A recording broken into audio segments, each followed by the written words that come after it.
Press the bell icon on the YouTube app to never miss a video from Newslaundry. Hello and welcome to NL Interviews. Today I am here with renowned author Devdutt Pattanaik. Hello Devdutt. Hi. How are you doing? I will first introduce yourself. So Devdutt Pattanaik is an Indian mythologist, speaker, illustrator and author. His work focuses largely on areas of myth, religion, mythology and management. Have I missed anything? No. He has incorporated Vedic knowledge into human resource management, and he has written over 52 books on the relevance of sacred stories, symbols and rituals in modern times. Some of his most popular books, I actually have some with me. My favorite definitely is Jaya, which is a retelling of Mahabharata. And the other one which I really liked, of course, was Sita, a retelling of Ramayana. And another book which I actually found very interesting was My Gita. This is supposed to be a personal rendition of how you can apply Gita into your life, which was very interesting. And apart from writing, he has been a consultant with Ernst & Young, long time ago. Long time. And you also served as the Chief Belief Officer at Future Group, one of India's largest retailers. So they have Big Bazaar, you must have heard of it. So I've always found this very amusing, right? What is a Chief Belief Officer and what did you do there? So I was part of the think tank, that is all I was. Yeah. But we needed a designation that would get people talking. Okay. So we created this designation. But talking in what way? Kishore Biyani believed that business in India is different from business rest in the world. There is the standard business model that people follow, and he said that in India you can't apply that, you can't copy paste it. And he wanted his investors to understand that India functions differently. And he was looking for people who could help him explain this to people. He knew it intuitively, he didn't know how to explain it to them. Right. And we met through circumstances, and he thought that I was the right person to do the job. Okay. So the word belief over there is the assumption of people which shapes business models. So all business is based on a set of assumptions. Right. Cultural assumptions as well as business and financial assumptions. So I was focusing on the cultural assumptions. And so we said, I asked him what designation will he give me, because I came from Ernst & Young where everybody has a designation. Yeah. He said there's no need for a designation. But I said, people would like to know, what do you do? So I thought he'd be just a consultant or something like that. He said, I said, what about this? It just came into my head and he agreed. Oh. And then it became the cheapest marketing gimmick in the world, because it's just a visiting card. The entire HR world, in every conference I was being called to explain the definition. I said, there is no definition. There is no definition. It is basically to make you question fundamental assumptions about business practices. Were you like an evangelist for the Future Group? See, evangelist is a Christian term that assumes that you are giving the good news. Right. So there is a prescriptive nature to it. My work is not prescriptive at all. It is more analytical and it's more diagnostic. Okay. So it helps you understand what's going on. It doesn't tell you what to do exactly. It offers, like a lawyer, you offer different options and explain what is going on right now. So that is what my job was. I don't prescribe a solution, because prescription depends on what output do you seek. And everybody has a different output. Right. So if you're seeking a particular output, then you'll choose a different model. Interesting. And so these were conversations that even now people find difficult to understand. When we talk about China, when we talk about India, China follows a very different business model. And around the world, you try to have a common legal system, you try to have a common financial system, which is based on common assumptions, which is not true. Around the world, people look at business, at money, at law, very, very differently. Right. But because we are trying to create a global village, we have accounting practices which are global and standardized, which while everybody adopts, when they're actually implementing it, they bring their cultural values into it. Right. And therefore, China will not follow the model that America is following, or Japan won't follow the model that Europe is following, and therefore there are a lot of clashes. So you still consult with businesses on these aspects? Basically. I do, but it's minimized more, and I do my own thing more. Right. Because the consulting takes a lot of time, and I don't have that kind of time anymore. Right. So I used to spend, because it means spending a lot of time with the CEOs, And most of them are looking for solutions. And then after some time they realize I don't give them solutions. Right. And if I give them options, they're difficult options, which they don't want to hear. It's difficult. It's because difficult. the subjects are difficult. The work I do makes them question their own life, their own assumptions. And that is a very important part of my work. So I work with very powerful people, and when you question their assumptions, because they have their own self-image. And my work is questioning the self-image and where is it coming from. Would you describe yourself as a philosopher primarily? You could call that, but I prefer the word mythologist. I do call myself a mythologist. Yeah, you do. But tell me, what is the difference between... Philosophy doesn't focus on stories, symbols and rituals. Right. It's far more cognitive. But mythology is far more sensory. So what do you communicate over generations? You communicate stories, symbols and rituals. You don't communicate philosophy. You derive philosophy from stories, symbols and rituals. But the raw material for mythology is stories, symbols, rituals. So for me, that is the primary, the material substance on which I work. Okay. So a ritual has to be there, a story has to be there, and a symbol has to be there. If none of these are there, then for me it's not mythology. Then it's just an idea. We can discuss it, of course, but it has to have a tangible form. If it doesn't have a tangible form, mythology doesn't come into the picture. Right. So the related question. So you have done a retelling of Ramayana and Mahabharata, and I read the book, and you very elaborately describe how there are so many retellings of this particular text, right? Which is your favorite version, and which has sort of thrived and gone into like the conscience of modern day Hindu? Which text are you talking about? So I'm talking about, say, let's go with Ramayana for now. With the various retellings, which has been the most dominant and which is your favorite one? See, no retelling is great end to end. There are portions of it which will be interesting. So, for example, in India, when you tell Ramayana, especially North India, they assume it is Tulsi Ramayana. So that's the big popular thing. I like its poetry, I really do. Its poetry is very rhythmic, and that's what made it very popular. It's very well crafted as a work of literature, not necessarily as a work of mythology, but as a work of literature. It is very well. It was done for the stage. He did it for in those days the Ramlila performances. Right. So it's designed in a very theatrical way, and even today you can't beat it. It's really well done.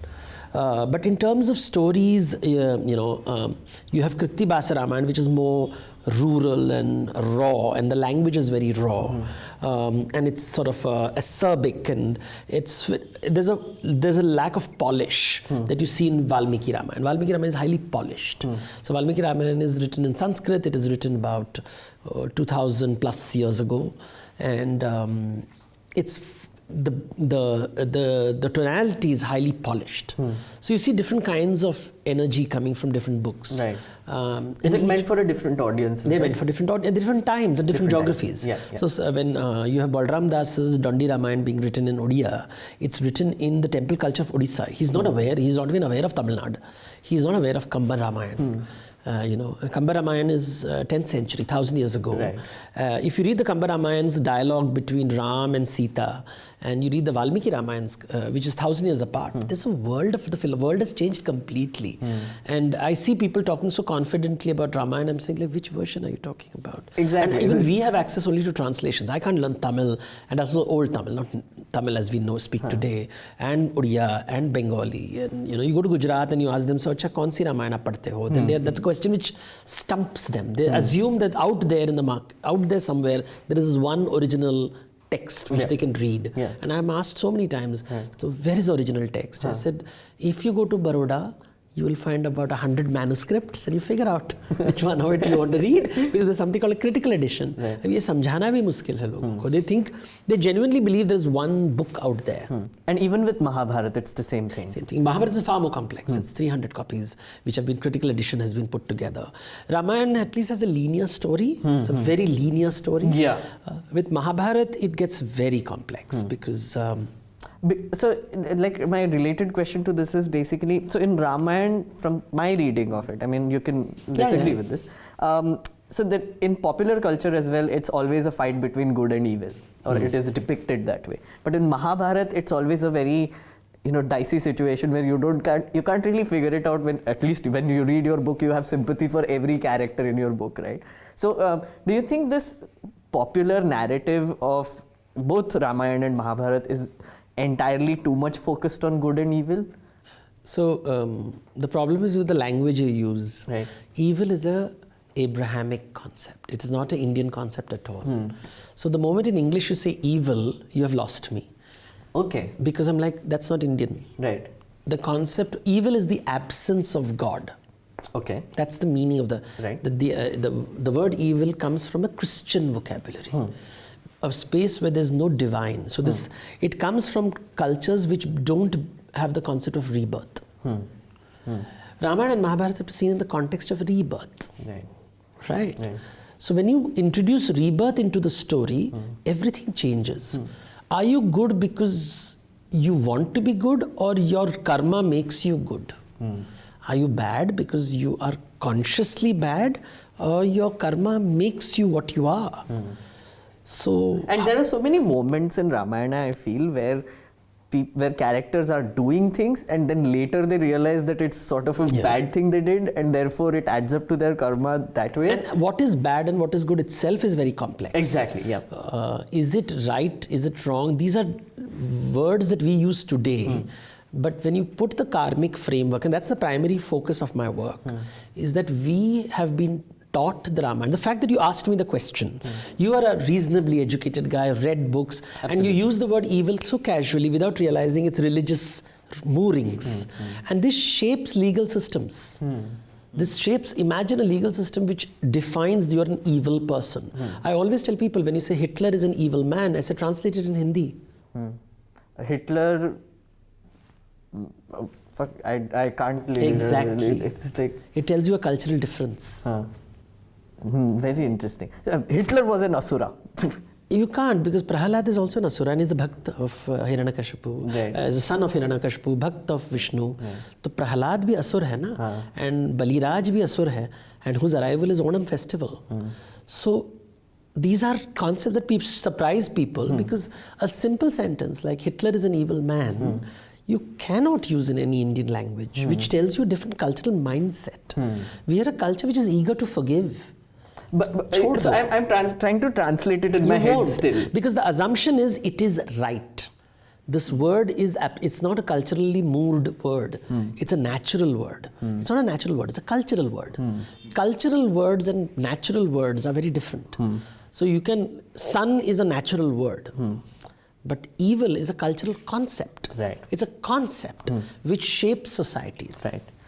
So, related to this, basically you had given an interview to Hindustan Times in 2016 where you said this, and I think this is what I think you were saying was the focus of your work. No society can exist without myth, as it creates notions of right, wrong, good, bad, heaven and hell, rights and duties.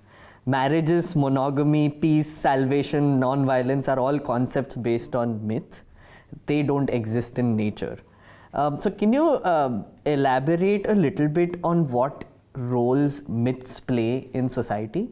And I'm not using myths and religion, because you have said multiple times myths and religions might or might not be the same thing. So can you elaborate on that? At a fundamental level, myth gives you meaning. The simplest explanation is, your life, how do you give your life meaning? You need a framework to give yourself meaning. This framework comes from myth. Okay. In the absence of myth, you have no framework and therefore no meaning. So animals don't seek meaning, and therefore they don't have storytelling. Let's look at it archaeologically. At what point do you say these are animals and these are humans? You're looking for bones, and at what point do you say that, this is not paleontology, this is archaeology. Paleontology is looking for old bones and fossils. At what point do you say that, hey, now human culture has started? Right. You'll say, okay, I found fire. Fire is the first significance that we've controlled fire. So humanity has begun by the control of fire and control of stones. Tool making, and then you start looking at the tools very carefully. And that's fine. But a particular point comes when you find myth begins when you start using burial rites. Okay. Why do you bury the dead? Animals don't do that. Humans do. Why do you bury them or cremate them or put objects next to them? Because you have a story. It says मरने के बाद ये होने वाला है. Right. You and I reflect on death and therefore life and afterlife. That is the beginning of myth. Okay. So to be human is to ask questions about life and death and afterlife. And that's where myth emerges, because what happens after death? What happens? Why are you existing? So you tell yourself stories, is what you're saying. Stories. And story is myth. Is this to make sense of the world around us? To make sense of the world, to make sense of your enemies, to make sense of your anger, rage,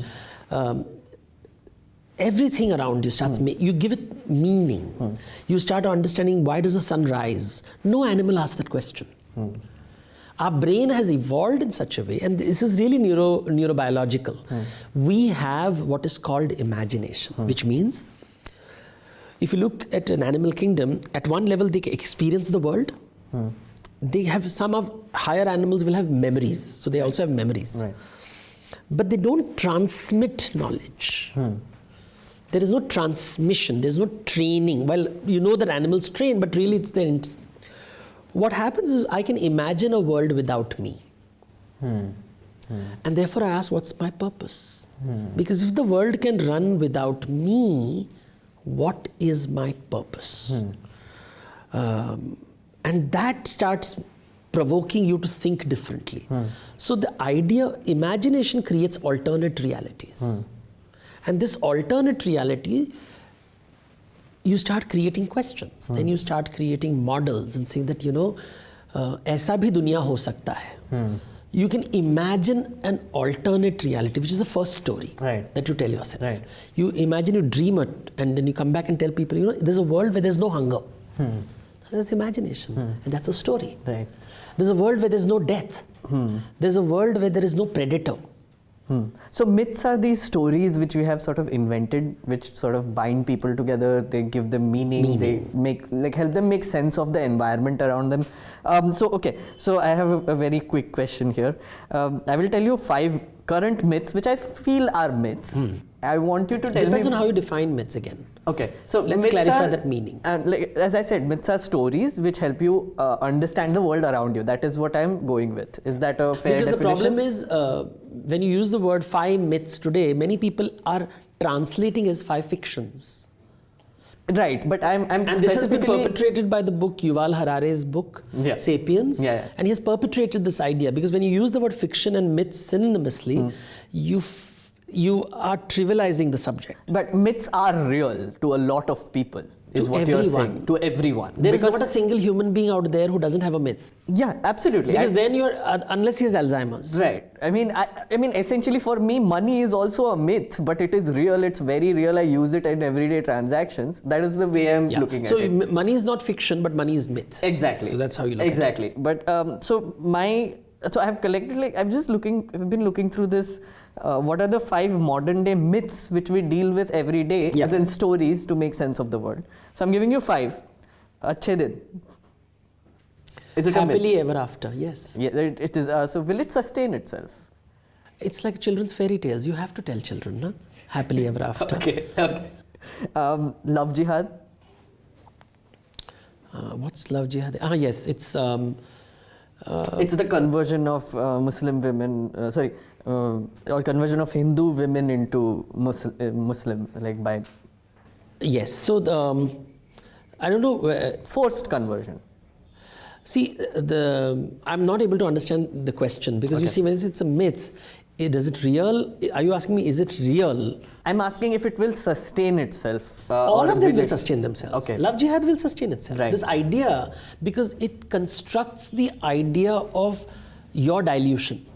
That out there is a predator that is going to destroy you through love. Right.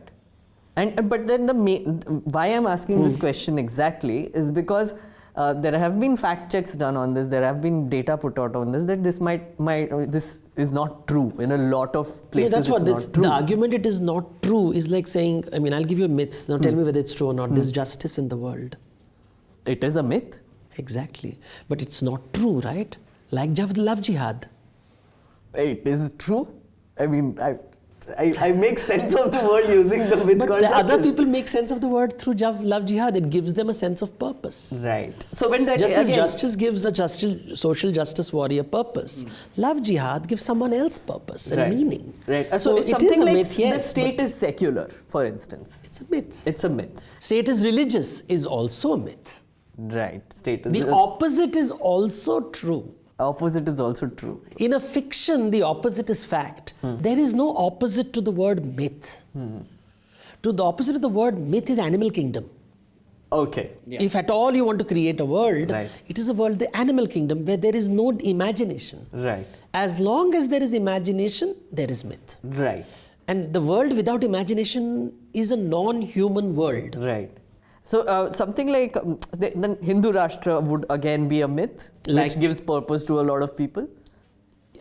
Yeah, like Global Village. The global village is also a myth which gives purpose. Okay, fair. I get where you're coming from. Okay, I want to quickly move on to cults. Okay, I've been trying to understand what cults really are, and like for instance, we have so many cults around us, right? There are Babas like Gurmeet Ram Rahim Singh Ji Insan. There is Sri Sri Ravi Shankar who have created their own cults. There is J.K. Rowling who has created a cult by herself, like Harry Potter. Militant Harry Potter fans are cults, and me being one. And then Modi ji has his own cult. Mamata Banerjee has her own cult. Apple is a cult. The brand is a cult. Basically, all around us, we see people looking at a figure / brand / object with veneration and devotion. That is what makes it a cult, right? So my question is, if I want to start a cult today, what ingredients would I need? Or say, if any of the viewers want to start a cult, You have to satisfy the yearning for meaning in people. Every human being is seeking meaning, and they don't want to think about it. They want to just pick it, like a pre-made, prefabricated, pre-designed meaning. That's what leaders give and brands give. Can you elaborate on that? So, for example, if you have, I want to tell the world that I'm a good guy. So I'm a fun person. So I wear jockey underwear. Because Okay. jockey underwear creates the brand Right. that it's fun to wear this underwear and they're cool and they're athletic. So by wearing it, it's a short form for attribution. So if I create jeans which tell I'm cool, you may be the most conservative person on earth, but by wearing that jeans, you display coolness. right. In your head, you become cool. Yeah. Right. Or if I wear this expensive brand of goggles, I have arrived in life. Why do you buy a Mercedes? Mercedes is not the best car in the world. I have one. I know it's terrible. It's horrible. I mean, the inside is not meant for... I've sat in better cars. Right. But I buy a Mercedes because when I get off the Mercedes, everybody around me treats me differently. Because for them, Mercedes is you have arrived in life. Right. So it's a symbol of achievement. It's a symbol of achievement. Achievement. So it's a shorthand. Right. I don't have to tell the people, see, I've achieved. Right. But then, like people like Gurmeet Ram Rahim Singh Ji Same Insan. thing, they do it in a different way. So they're brands, they are ideas, they're symbols. When I told myth, they're a symbol. They become a symbol. So they're giving meaning to. They're giving meaning. They're telling you you're a nice person. It's okay to be rich. It's okay to be flamboyant. Babas do that. They don't make you feel guilty. And to be fashion conscious, to ride motorcycles, it's okay. So all that is part of a present need. It's Right. always been there. Right. See, all Jesus Christ would, when he lived, would be called a cult figure, right? Exactly. With 10 people following you everywhere and telling that he walks on water and converts Right. water to wine. I mean, every alcoholic would love him Okay. at that time. But today, when you say that, they'll say, "Oh, now you're being facetious and rude, and this is not correct." But at that time, he would be considered to be just another Guruji out there. Absolutely. Buddha today is a big thing. At his time, there were 63 such Ramana cults. Right. He was just one more of the teachers in that period. I have one recent example. I can actually give you this example because my next question was about exactly that. Is how do cults transcend and transform into religions, right? And I read some academic papers as well on this to figure out this difference. And one thing which I agree with is once a cult is able to establish itself for several generations, it sort of becomes a religion. See, religion word is a 19th century phenomena. Originally, religion just meant ascetic groups. Later, it becomes monotheistic. So, religion was used for monotheistic religions, and polytheistic religions were called pagans. Right. So, religion and pagan is really monotheism, polytheism. Right. That's the difference. So, religion as a word today means organized myths. Organized myths. So, cult is mythology which serves a very tiny, it's a fad which maybe emerged in your lifetime. Therefore, you call it cult. Because you saw it rise from nothing. Right. But if you have not seen it rise from, and it's been there for the last 3 generations, like if I say Mahanubhav Pant, you won't call it a cult because it's been around for the last 700, 800 years. Right. If I say Varkari cult, but you'll say it's been around for 700 years. But when Jnaneshwar would have existed, he would be called a weird person. What are you doing saying Sanskrit things in Marathi?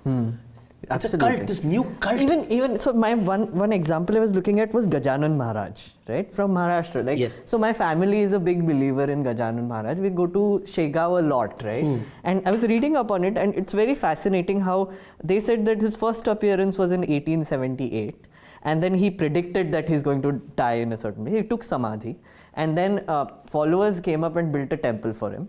And now when you go to Shegaon, it seems like a religion, like as in like there are so many devotees who go there, and if you go around in Maharashtra, you'll find like Gajanan Maharaj murtis along with Ganesh and everyone. He's seen as the reincarnation of Ganesh as well. So again, like from your perspective, what transforms a cult into a religion? Because I genuinely see Gajanan Maharaj as a cult figure, as in he was a cult figure. It's a scale issue, it's just scale. How popular? So the word cult is used when the time and space is lesser. So it's only 100 years old, it's 50 years old, or space. It's only in Maharashtra, it's only in... So you just look at time and space. Right. When you say Christianity, then you're saying 2000 years, and you're saying that about 10% of the world or 20% of the world follows it. Then you don't see it as a cult because it seems to be a phenomena which is wider. So it's just scale. It's a question of scale. That's why Hinduism is like, depending on, like somebody wrote a book called Jagannath Cult, Kulke, a very famous book. Yeah. But if you ask in Odia, I think people in Odisha were appalled at the use of the word cult. Because they didn't realize, because if you look at Odisha as a phenomena, for us it's the only thing. There is nothing outside Jagannath.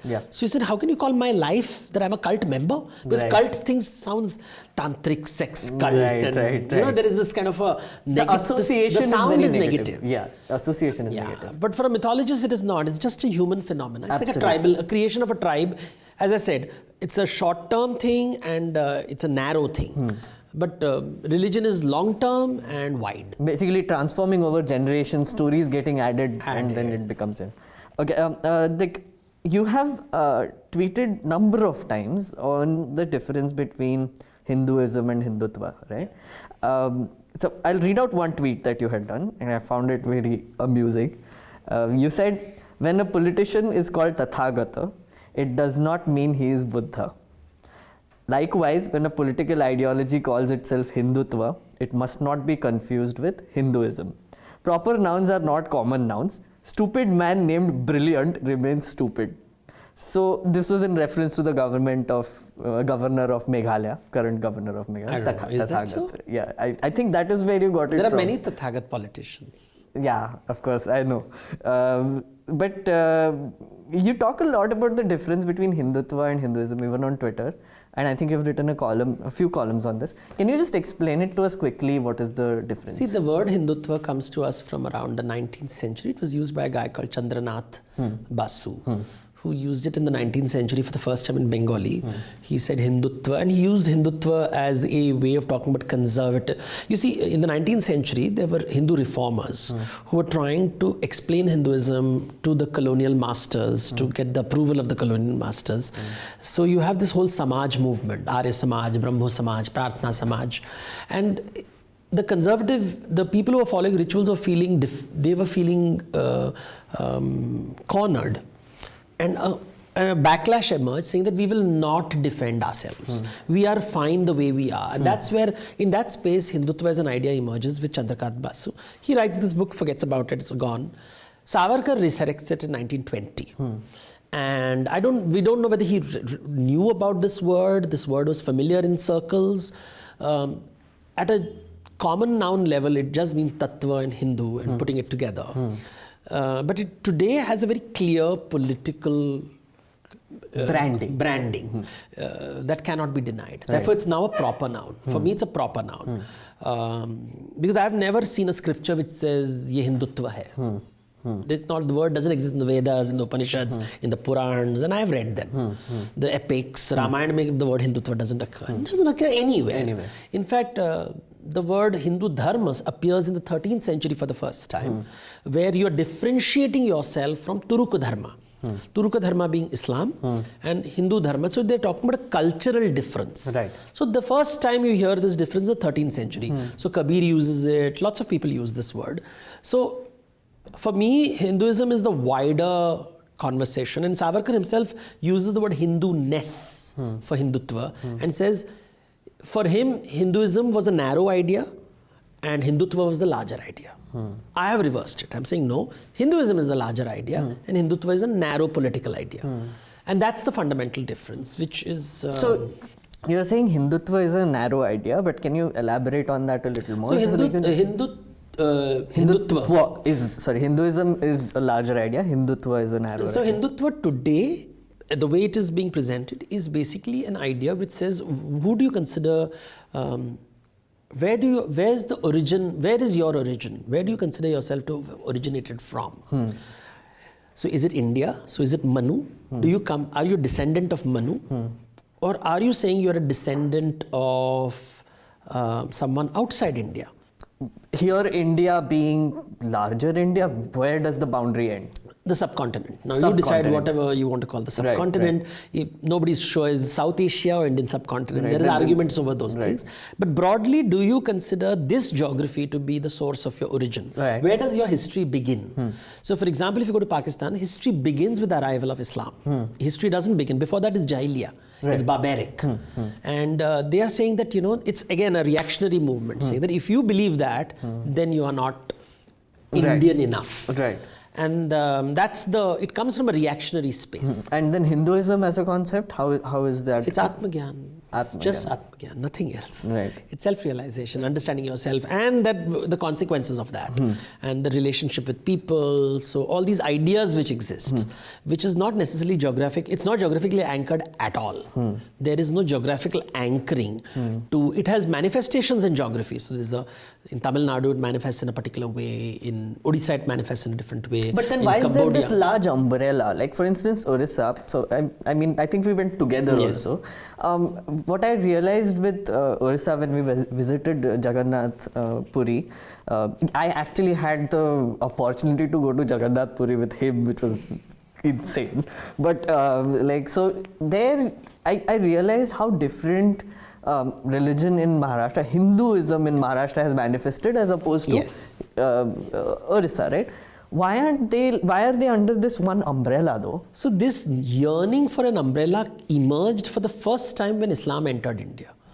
Before Islam entered India, there was no yearning for a common identity, right? It is, you had caste as your identity and region as your identity. So they would ask you that what is your caste and where do you come from? So if you went to Bengal, they'll say Kaun Jat and you'll say Majhi. That's it. So I'm from Bengal and I am a boatman and my family, my ancestors were boatmen, my children will be boatmen, sorted. Identity is established. Now a new thought emerges and somebody says, तो तुम्हारा धर्म क्या है? So when does this happen exactly? This happens with the arrival of Islam. Okay. Yeah, before Islam it doesn't exist. Even Buddhism doesn't ask that. Buddhism, caste was very much part of the Buddhist society. Caste was very much part. Even today we want to believe that Buddhism was egalitarian and all that. To be a Buddhist was to be a monk. That's it. You're a monk and you go to a Maji's house and the Maji will give you food because he respects the Buddhist monk. Right. And he must be the Jain monk and he must be some yogi and some tantric and some sorcerer. And the Sufis also came that way. So they would have accepted all, but the Maji identity wouldn't change. Right. And the Bengali identity, because he's in Bengal, he speaks Bengali. So he said, I'm from Bengal, I'm a Maji from Poddo River, that is the Padma River in Ganga in Bangladesh. So this identity is very differently seen 700 years before, 800 years before. With the arrival of the Turko Dharma, there is a new shift happening. And there's this thing, do you believe in one God? Are you Muslim? Because Muslim means one who submits to that one God. And now you don't know how to react. So you'll say, but I'm Maji. So he said, yeah, that's fine. But are you Muslim? Right. Because you can be a Maji and a Muslim. So new category has emerged. Now you don't know what to do there. So the kings at that time, so you see a very shift happening, a reactionary shift happening in 700 years ago. It amplifies itself with the Europeans because Europeans bring documentation to it. Right. And say now there's a column called religion and they're like, okay, what do I call myself? Right. So this word Hindu starts getting more and more consolidated over time. And really it's in the 19th century with the British census, etc. The word religion, the word caste gets cast in stone. It was never like this. It was a very fluid, it was rigid in very small pockets, but there's no concept. There was Brahmin was a clear identity. Hindu was never a clear identity. Okay. I'm a Karana, so I'm a Karana identity is far more real to me than a Hindu identity. Right. An Odia identity is far more real. A residency in Bombay is far more real to me than this. So now we have been forced to construct Hinduism, and now you are sort of working with this definition which is not native to you. Right. It's very different from an Islamic identity which is saying, do you agree with this principle? Yes. So you're a Muslim. Right. It's a very clean definition which works very well in Islam, but modern times it doesn't because Islam itself, there are 100 varieties of Islam out there in the market which nobody realizes. A Malayali Muslim and a Muslim from Kashmir, में ज़मीन आसमान का फ़र्क है. Right. Because there's a cultural difference. You will both read the same Quran. Absolutely. But like the environment changes everything. A son-in-law or a daughter-in-law from Kashmir in a Malayali household will be like different. Right. It's not like, oh, you're Muslim, so it's fine. There's cultural difference. Cultural difference, absolutely. Language difference, food difference, sleep, everything is different. Absolutely. And you are like, okay, so now will sambar be cooked in the house? Or some food from an apple pie based in Kashmir. Right. These are real issues. Yeah. Okay, I'm going to move on to some of your online behavior. So like I like the fact that you sort of study myths, etc. So I've created a myth about you as well. Okay. So again, to make sense of your online behavior, I had to sort of create this story in my head. So it's like, for the viewers, it's like Devdutt Pattanaik is this man walking on the street and a cart is following him. A troll is driving the cart, right? And it's full of trolls, right? They're screaming expletives at Devdutt Pattanaik. And then बहुत गंदे गंदे गालियाँ मार रहे, whatever. At one point they get tired. They stop and then you expect Devdutt Pattanaik to walk on. But no, Devdutt Pattanaik stops, turns around, he throws a stone at them and says, तेरी girlfriend है क्या? और like तुझे हिंदुत्व का मतलब पता है क्या? Right? They get angered and they start following him again. What is this behavior? What is this troll baiting you do? Like, see, when I'm in the airport and I'm completely bored, that's when I open my Twitter account and then there's nothing to do. It's a means of entertainment. You have said it multiple times. It's a means of entertainment. I find them funny. Okay. They exist for my entertainment. For your entertainment. You called it a video game, like to sharpen your wit. Because I like Twitter because you can say it in short sentences. So how do you insult a person with one word, one phrase? Right. So I like it. It's language in its finest form. Right. But like somebody asked me the other day, "Aap Gandhi ji boli hai?" So I said, "Okay, stupid G." Okay. That's okay. So for me that's fun and it's creative, and I turn a negative. Because they're so full of so much anger. And every time they come, like now I feel sad when I don't see creative trolls. Okay. Because it's like, क्या हुआ है troll दुनिया को? मतलब क्यों अच्छे से गालियाँ ठीक से नहीं देते हैं. Because you know that they are losers. I mean, that's the baseline. And you're like, Not funny anymore. These are real people you're dealing with at the end of the day. Someone with your, let's look at it with a very, let's have some empathy. You have a shit ton of followers on Twitter, and when you say something to a troll to troll them back, it has way more impact than what they say to you. Why do you indulge them? Why do you do this? Because I don't want to start a cult. Oh, okay. Nice. Nicely done. Nicely done. Thank you so much. Okay. Another question related to this is, I want to understand why not just Indian men, but men everywhere end up using women and their bodies to curse people or make a lazy point. Especially while trolling, right? Why are mothers and sisters obsessively brought into the conversation? Why does this happen? Well, you also use the word dick, no? You do, but I mean, you see more Indian men doing this as a troll behavior where there are women brought in. See, around the world, insults are based on what you value the most. In a culture where women were not valued, you wouldn't have galis based on women. It's as simple as that. What do you value? Because what is the purpose of an insult? Is to hurt you. It is linguistic violence, right? It is violence, but it is based on language. If I'm fighting you physically, I'll always look for the weakest spot in your body, right? I'll want to. Your eye is easier to strike than maybe your arms. Your fingers are easier to strike than. So I will attack that part of your body which is vulnerable. Right. In a psychological realm, I'll figure out what is most vulnerable to you. So if you are fond of your mother, the easiest thing I have to do is talk about your mother. Talk about your mother. If you tell you're fond of your sister. I have a conversation that you've had on Twitter. Yeah, sure. So Devdutt wrote this. Harappa was not Vedic, but Vedas were also Harappan because Harappa was older, Vedas came later. Harappa preferred burial, Vedas introduced cremation. Harappa thrived around the Sindhu Saraswati. Veda thrived around Ganga Yamuna. Both contributed to Hinduism. Simple. Now, someone called Mohanty asked you, what about Bhagpat excavation? Is it Vedic or Harappan? Your response was, I will check with your mother. Yes. Why? Why not? But again, as you said, It's Twitter.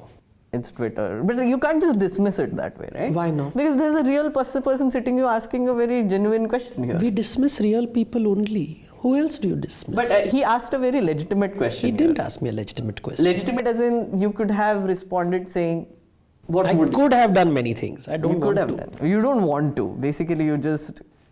It's a waste of time. It's a waste of time. Because I know where he's coming from. Okay. Because is this a regular person who No, comes not a to regular person. No. The question is classic right-wing question. Because what he's talking about is, I don't think, what is the name you told? That's not Mohanty. The question. So question was, what about Bhagpat excavation? It's not Bhagpat. Let me I've pronounce copied it correctly. No, it's not Bhagpat. Are you sure it's... I think he wrote this. I mean, I took the tweet verbatim. Okay, so you see what you happens can also is... see the smiley in the end. Yeah, so this is what would have provoked it. He's trying to act like a smart ass. So I said, I'll slap you around you. Okay. Right, okay. So basically you see, when a person is asking a question, it's not just the content of the question. He's not serious. What is he trying to say? He's trying to say, I know more than you. And I'm like, no, you don't. I'll check with your mother. Okay. I'm putting him in place. Because questions, this whole assumption that you ask question assumes equality. I don't believe in that. Okay. If you have not read 10 books and you ask a question, then it's like... But that your books are intended for people who don't know, right? Have you read my book? I mean, you never know. We might. Exactly. I'm going to ask his mother. Okay. But okay, so you write books to simplify religion, to make it relatable. Let's not say simplify, just make it relatable on an everyday life. You can learn so many things from what you have written, and I agree there are so many things. But don't you feel that by being so aggressive, because Twitter at the end of the day is also how people view you now. I wanted them to view me this way. Stay away from me. Don't try to think of me as this. Then go to the Gurujis, no? Go to the Gurujis. You are also Well, then you get slapped. And I can assure you one time will come when people will want to be slapped, because that creates a new cult. Because I recently got a message saying, "Aap hame troll kyun nahi karte?" Oh, who was this? This new thing has started that it's now a big thing that I should troll them back, because then that's a badge of honor. So it's a relevance thing now. Yeah. Basically now he insulted me. I'm worthy of being insulted by Devdutt Pattanaik. Oh, that's awesome. You should insult me also. Then I'll be like. So this is the human imagination. We give meaning to anything. So it's a badge of honor now for a lot of people to get trolled by Devdutt Pattanaik. Yeah. So did you like the myth I created for you? it's fun, but it's how people would like to imagine you to be. So I see people reading my books and imagining that I should behave in a particular way. For example, if I ask people, I put my fee across, they'll say, "But you are very commercial." That's fine. Yeah. You think it's fine. For many people, it's not fine. Because you're using religion to earn money, or is that? But I never use religion. I use mythology. Okay, you use mythology. So the popular. I'm consistent with my work. Yeah. I write on mythology and I like money. But then, what is the problem with being commercial? Like, what do people say? They do have a problem, because look at the word commercial is used for in Hindi when you say "tum bazaru ho," is a bad word. It's a very bad word. Yeah. But what does bazaar mean? Market. Market. Yeah. So if I say in English, you are very marketable. Yeah. Bhasha tells you a lot about cultures. So, it's like that emoji over there with the specs over there. He's like to be a smart ass. I'm like, one little bit and put in place. Right. That do not try to be my equal. Okay. Thank you so much for spending time with me and answering my questions and giving this interview. Just one last thing. So we have an subscription funded model. Okay. Right? Can you also talk a little about the importance of subscription funded models and advertising and how they shape media?